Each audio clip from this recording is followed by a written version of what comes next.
Chapter 308 of Rent-A-Girlfriend. Last time we saw Nagomi made a surprise entrance.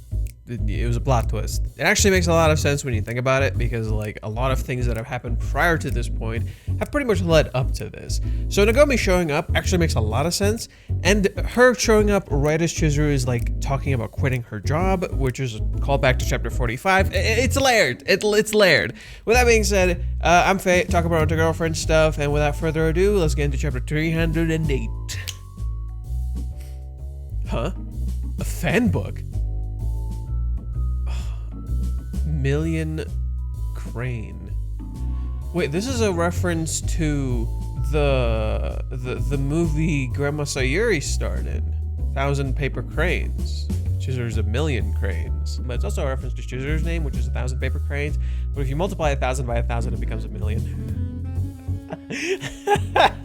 Well, one of her merchant friends has a daughter who's very good at drawing.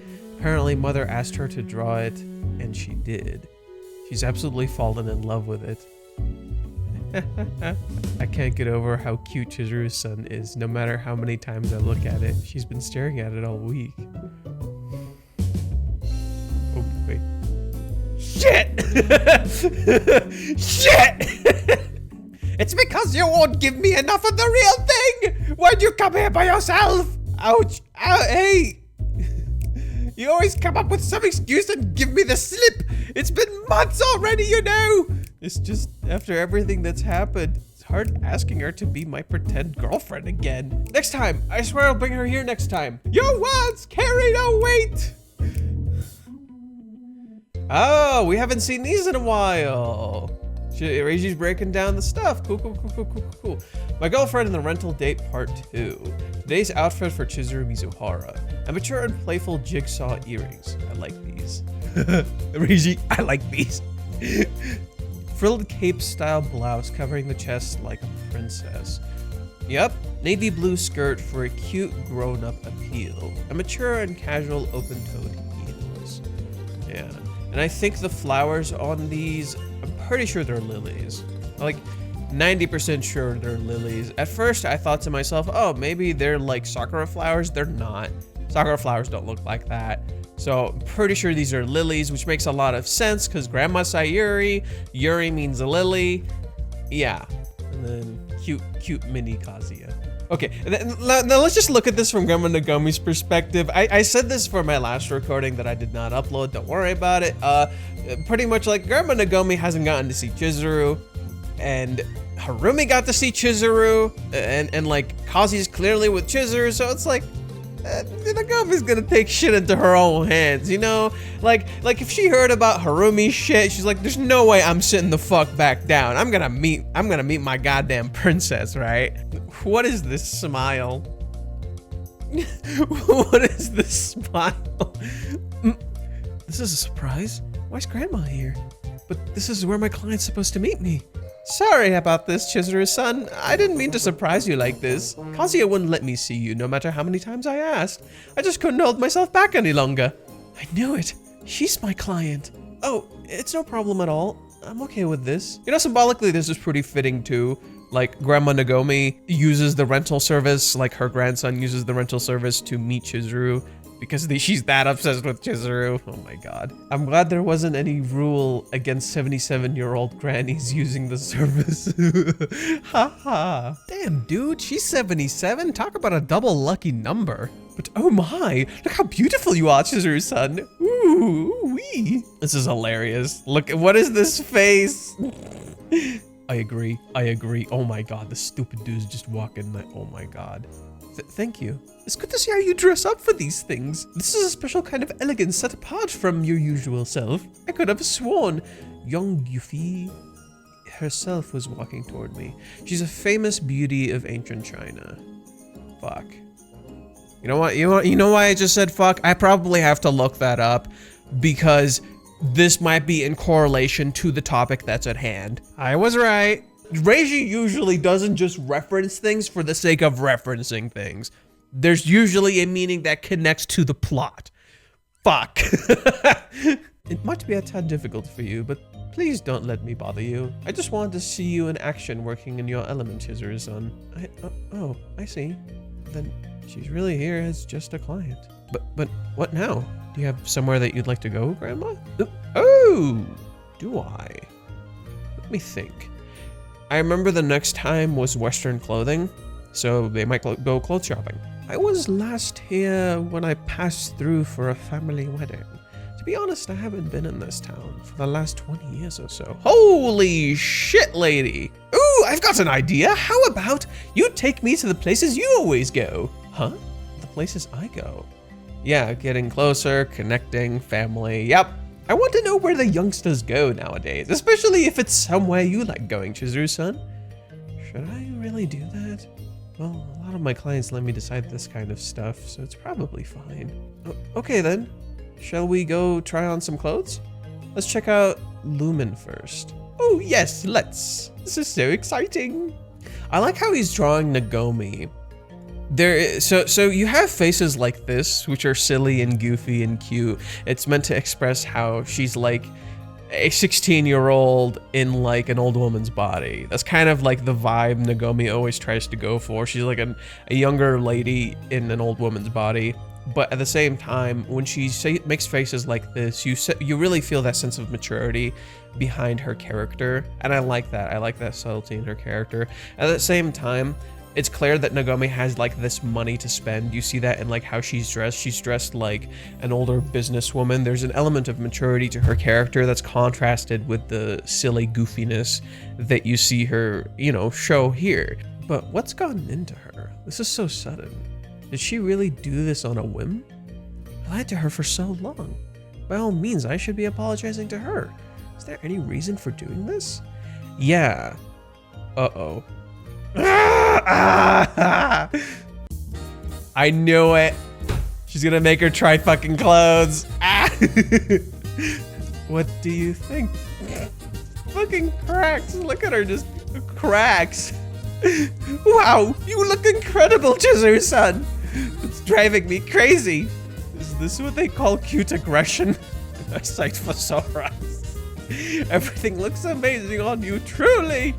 Thank you. It's pretty good.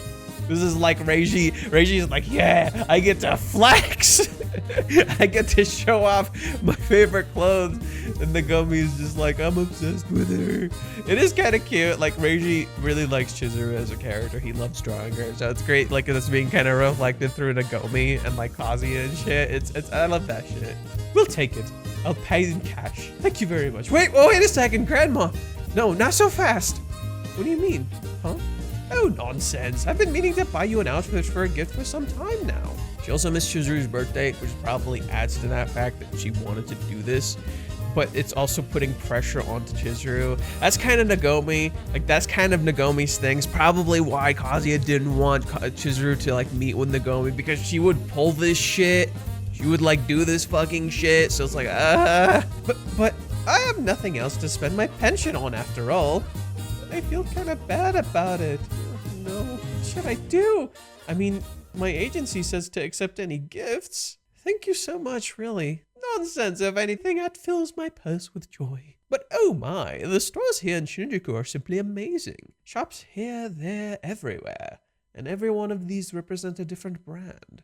You're right, Sindel is known for feminine clothes that feel like the choice for most dates. Laguna Moon is a bit more refined, making them better for wedding or fine dining. Most outfits from Crocodile are ideal for relaxed dates, like in an art museum. Frey ID is a mix between Sindel and Laguna Moon. Ferrari uses unique pastel colors that really show off the playful side of women. Studious offers stylish and modest streetwear which caters to more mature, fashion-forward women. Reiji's just like, yo, I'm gonna tell you about how much I think about this, but also show you how Chizuru as a character is very deeply rooted in fashion. This also directly connects back to Chizuru's job and what she feels towards her job, because a part of Chizuru's job allows her to express that element of fashion. There is an attachment to this job for Chizuru as a character. She really does care about this job because it's her way of not just expressing herself and connecting to people, but it's also a byproduct of like wanting to express her fashion. She has this much fashion knowledge and she gets to share it and express it in different ways depending on the client. So that sense of expression is something she would have to give up. And I think that's a fascinating element to explore, because Chizuru again brings up the idea of quitting this job, yet the way she speaks of this is so reminiscent, so like in the moment, you know? This seems more grounded, down to earth, because it's core rooted to Chizuru's character. It's this realist element that like shows how she's willing to express these things. But this could also end up being interesting because Chizuru could be like someone who helps people express their fashion. Call me a librarian because my reads are on point. That could also be something she could do. Oh, you're amazing, Chizuru-san. You're a fashionista. Oh no, I just have to know most of this stuff for my job. Still, I'm so glad to be here with you today. Normally, I'd never have a reason to be here on my own. Oh, that's not true. Mila Owen is a brand for somewhat older women. I think it'd look great on you. But for grannies in her 70s? Oh, I don't know. No, it'll be perfect. Come on, let's go. Oh my. How is it? Oh, the roles reversed. How the turntables. Look at her, she's so fucking bashful. Yo, Granny, get put in your fucking place. Wow, it's lovely. It really does look great. You think so? Yes, I do. Maybe I'll buy it then. Yeah, definitely. Sorry, I would like to gift you this in return, but... Oh, nonsense. I have no expectations. Not from my girlfriend. Oh, cheeky old woman. It's been ages since I last wore long boots. Hey, Chizuru, which is better, white or gray? Maybe the white. Oh. Now we're gonna see a scene that Reiji shared because she's being reminiscent. She's gonna smile fondly, and Grandma Nagomi's newfound family. Okay, I'll get the white one. My, I just can't help but buy whatever you recommend. Well, it really did look great on you. I'd absolutely love to get a recommendation on an entire outfit next time. Still, she seems to be acting completely normal so far. Maybe she didn't come here for anything else after all. In that case, it'd be rude of me not to show her a really good time today. Ooh, where to next, Chizuru-san? I'm curious where the kids are having fun these days. Let's see. I also have tea at the cafe sometimes. Oh, I know. This is so expressive. I love it. Oh, so this is what's popular nowadays. Is this an arcade? And yeah, it is an arcade. So it's been years since I've been to an arcade. Oh my god. A little more, just a little more to the right. Oh darn it, you almost had it. Again, just one more time, Chizuru-san. Oh yeah, we'll get it on the next.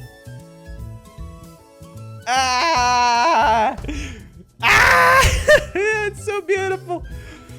Fuck! Yeah, okay. Well, this is gonna hurt like a mother. Chapter 45 was in reference to when Mami rented Chizuru.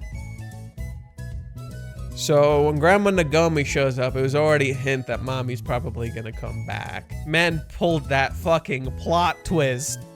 He's like, you thought Nagomi was a fucking plot twist? Here's another! How about another? It only needed a little nudge. Yeah, for real. Huh? Just fucking ends. Fuck! I love how he drew Mami here. She looks so much younger. But at the same time, look at how Mami's just alone at an arcade. Like, that's a big thing that's happening, is like Mami's life is kind of a mess. Basically, the best way I can put it is Mami's meant to be a reflection of Chizuru, in that Mami is like, her life is too fixated on love, whereas Chizuru is trying to balance love with her life, right? And because of that, Chizuru is confronting herself, in the process actually changing and becoming better, and like at the same time understanding herself better. Mami's the complete opposite. To Mami, love is kind of like an escape. That's kind of the issue. Mami confuses love with freedom, and the thing is she wants freedom, but she needs to want it for herself. So what this is going to do is it's going to bring up this idea of like Mami's character. So one thing I said is that Nagomi mirrors Kazuya a lot. Here's one of those instances, because this is the Kazuya stride. Like the fucking Superman walk or something, I don't know. So it's genetic, it fucking runs in the family. We have other moments like this in the chapter where I love this shot where it's like Kazuya walking back and forth, worried, and he's like thinking about this. The thing is like Kazuya is jealous, but he doesn't want to say he's jealous. It's meant to be a reflection of himself in an earlier part in the story in chapter 45. In chapter 45, what happens is Kazuya tells himself like, I can't tell her, I'm not allowed to. Contrasted by Chizuru, who is telling herself it's fine if she gives something up. This is the opposite. Chizuru has become accepting of who she is, and she's confident, and now she's finding new family instead of giving family up. Grandma Sayuri was also present back then, so Chizuru essentially finding a connection to family, contrasted by giving something up. This is the brand Chizuru mentioned a second ago. Now we see her wearing it. This also does feel somewhat reminiscent of the clothes she wore when she went on the trip to paradise, interestingly enough. Not all of it, but like for example, this part of the clothing and the really long skirt and the boots, very in line with what she was wearing then. The difference is this is very open, meant to express how Chizuru herself is becoming more open, more expressive. She's putting herself out there and not limiting herself to a wall, not covering up. Sure, it was winter, don't get me wrong, but there's symbolism behind the clothing. That's why the clothing at the time were meant to mirror like her walling up. Now it's spring, she's opening up. Grandma Nagomi buys her clothes. This is interesting because 8 in the Japanese language represents wealth and prosperity.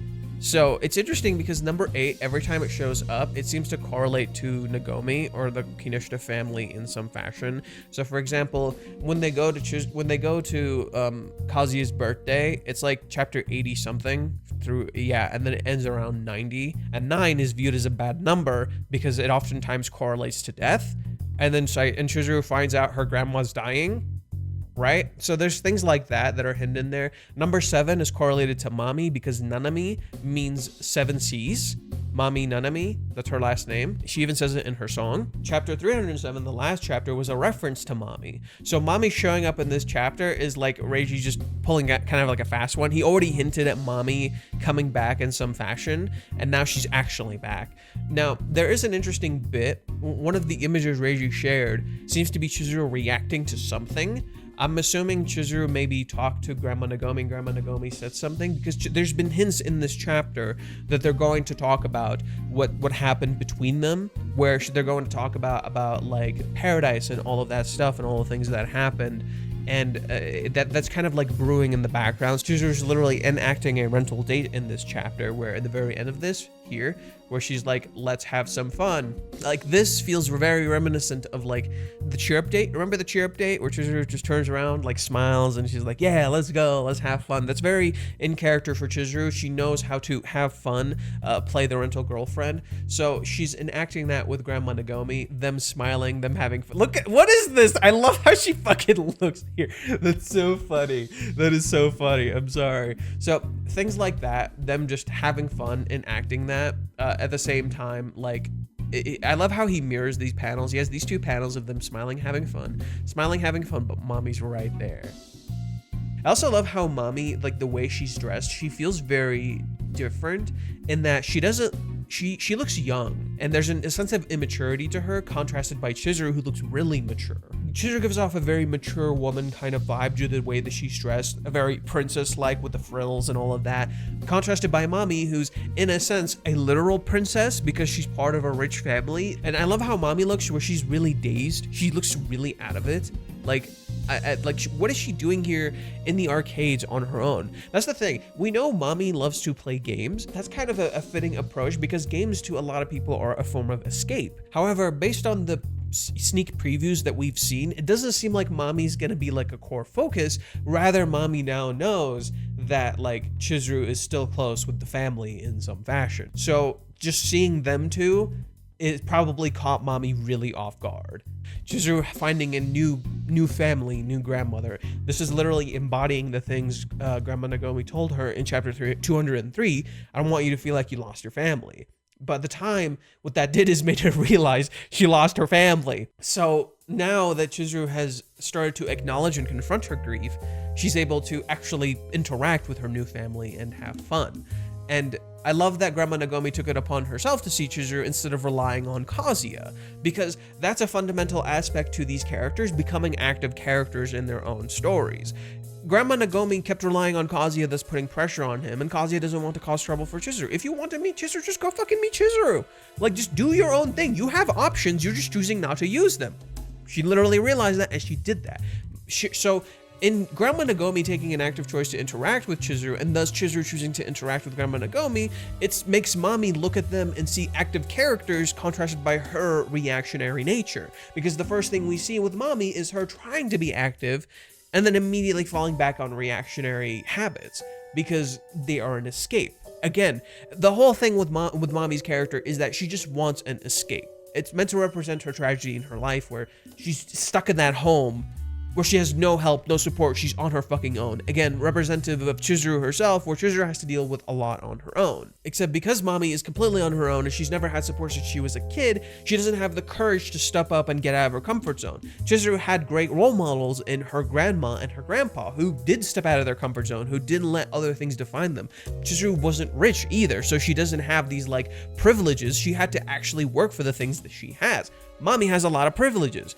They're essentially meant to, again, contrast each other in like a lot of senses. Chizuru had good family, but it was a small family that died out really quickly. Mami has a big family that doesn't fucking care about her and is very selfish, and they just kind of want to do things for themselves. They don't actually try to be there for her. These two characters are meant to mirror each other. I think this is really funny that she got a fucking book drawn of Chizuru. That's so cute. And then it's a reference to chapter 1 when she first saw Chizuru wearing the rental girlfriend outfit that the first one she ever saw, which is again interesting because the girlfriend outfit she's currently wearing is like a more refined version of what she usually wears. Again, it shows how her fashion has evolved and changed. And then the whole thing of like dressing like a princess, she's literally dressed like a princess for Grandma Nagomi. Like there's a sense of irony. She's wearing the navy blue, which is something Kazuya likes. Kazuya likes navy blue. I love how Grandma Nagomi is standing here. Again, another one of those Kazuya moments where the genetics, dude, like Kazuya would stand like this. I also love how she's like actually really short and she has like goofy eyes. She's also like, this is Grandma Nagomi, this is more Grandma Nagomi, but Kazuya does this too, where he'll put his hand over his head like this. Again, gets it from her.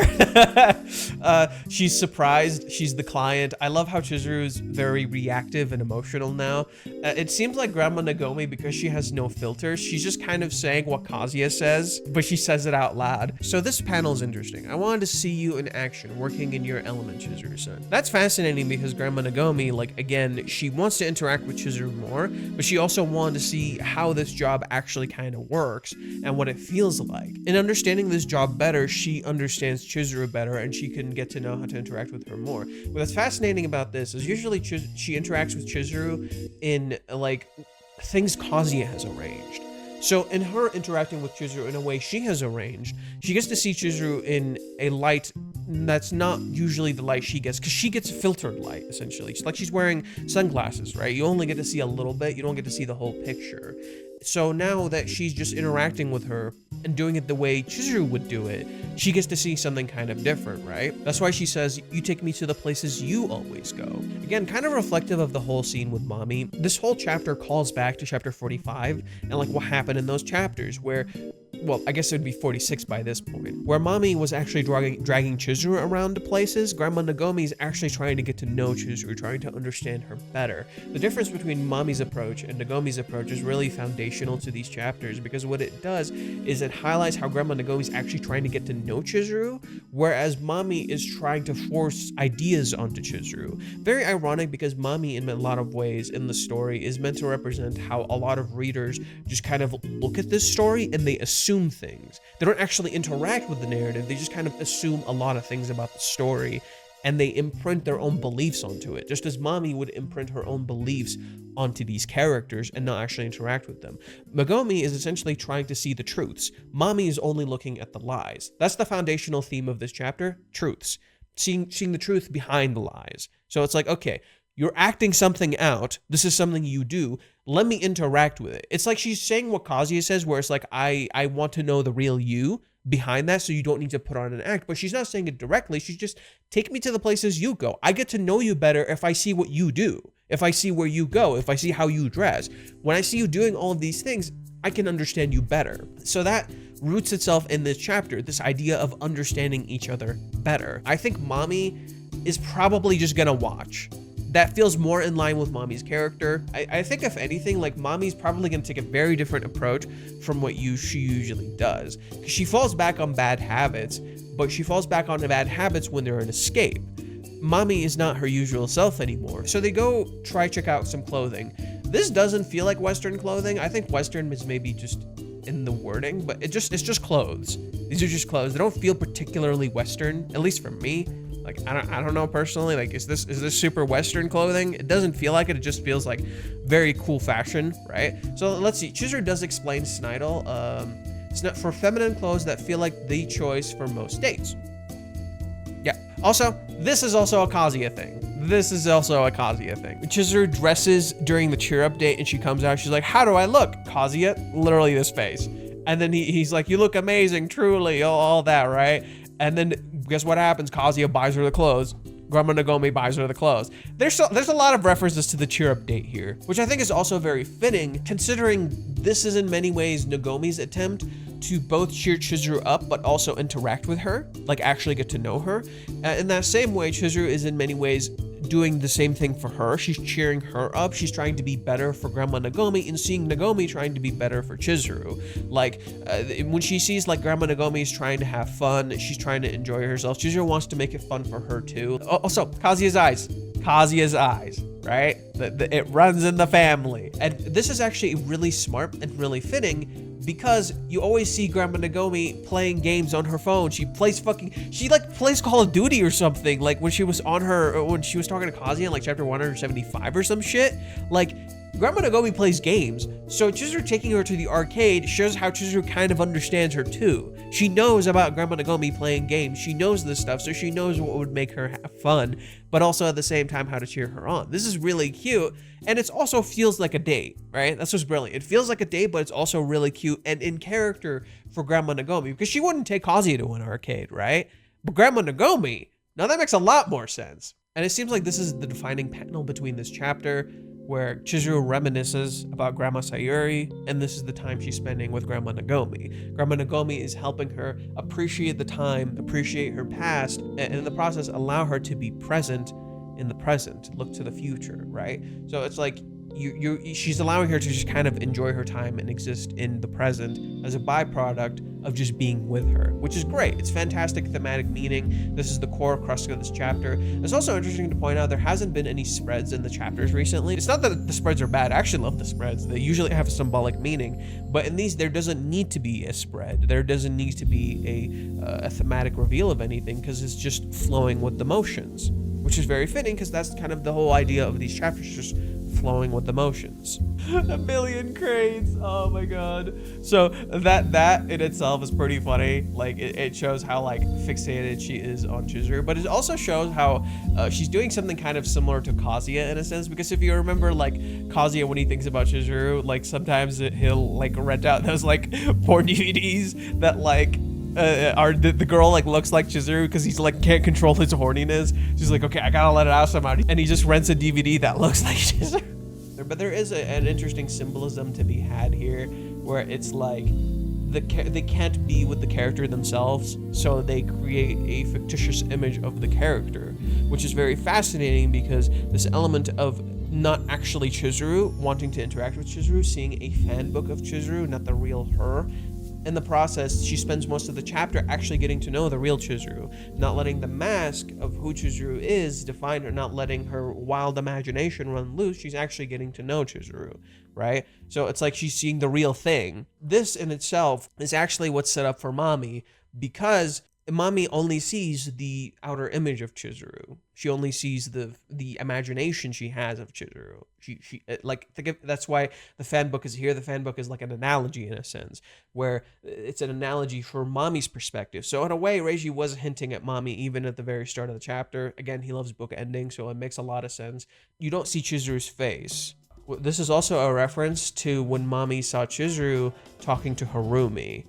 And if you guys remember that during Paradise, that's actually exactly how it happened. Mami went to the shower, she was in the same exact place, and she runs into them, and they have some sort of conversations, and she listens to the conversation, and she calls Chizuru a liar. What would be fascinating about this, and it would be an amazing flip of what happens, is instead of calling Chizuru a liar, she sears the truth. Mirroring the chapter itself, the theme of truths. Okay, so the next time is confidentiality. Again, makes a lot of sense, like thematically speaking, like keeping something confidential, not breaking confidentiality. Chizuru mentions her agency a few times throughout the chapter, and it also calls back to when Mami has her confrontation with Chizuru. Could also discuss like the nature of Chizuru's job, what she can share, what she can say, in that same way, sharing a truth behind the element and thus seeing like how Chizuru feels about it. So that's roughly all my thoughts on this chapter. I guess I'll share one last thing. These things kind of look like Sumi's dog because this is the mouth Sumi's dog makes, and this is like the face and the blood. Yeah, it just looks like Sumi's dog. So yeah, that's kind of what I wanted to share for this chapter. I'm gonna try to get this chapter out really quickly for you guys. I hope you enjoyed what I had to say. If you're wondering where chapter 306 and 307 are, because like they should be out by now, I ended up editing them too much, and I'll get them out as soon as I can. But for now, I'm just gonna get this chapter out. Thank you guys for watching. If you enjoyed, please subscribe, like button, hit the bell icon to keep up with the uploads. If you also want to support me directly, I do have a Patreon that you can check out. And with that being said, I've been Fate, and I'll probably make another video about this later. Remember, let's mosey.